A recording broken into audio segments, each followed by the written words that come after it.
And now here's your chance to practice. For practice number 1, graph y is equal to x squared plus 6x plus 2 on this graph using the graphing characteristic techniques that we discussed earlier. Try to graph, identify the axis of symmetry, the vertex, the y-intercept's mirror point, a random point, and the mirror point of that to get your 5 points and graph the parabola. So here's a good opportunity for you to pause the video, try all that, and when you have your answer, resume watching the video to compare what you have with what you see on the screen. And welcome back. Let's compare your answers with this. So step number 1, we're going to locate the axis of symmetry.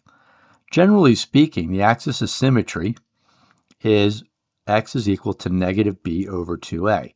The b is represented by 6, and a is the coefficient of x squared, which in this case is 1.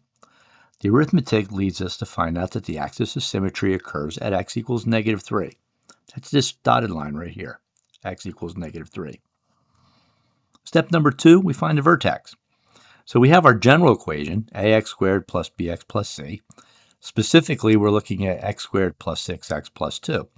So I substitute, everywhere I see x, I replace it with negative 3. So this work right here leads us to find that the y-coordinate is negative 7. So the vertex happens at negative 3, 7, down here.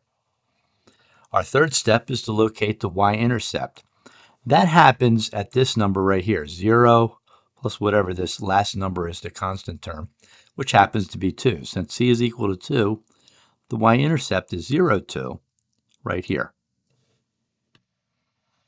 Step number 4, we find the mirror point of the y-intercept.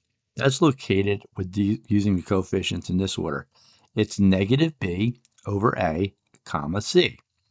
So b is 6, the opposite of that is negative 6. So we have negative 6 over 1, comma 2, which simplifies to negative 6, 2, which is right here. This is the mirror point of the y-intercept. Step number 5, we want to choose a point on one side of the axis that is a solution to the equation and locate its mirror point. We're going to select the x equals negative 1. So I use x equals negative 1, which comes out where y is equal to 3. So I plot the point negative 1, 3, negative 1, negative 3, which is right here. Now we go ahead and find its mirror point. To find the mirror point, I count the distance from the axis of symmetry to the mirror point, which is 2.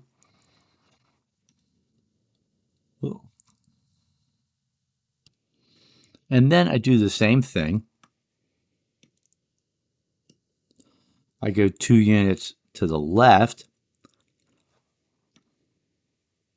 to find the mirror point, and that's located right here at negative 5, negative 3. Now that we have all 5 points, we can go ahead and connect it into a curve and find the parabola, which looks like this. You've now successfully graphed the parabola using the 5 points based primarily on the coefficients of this equation.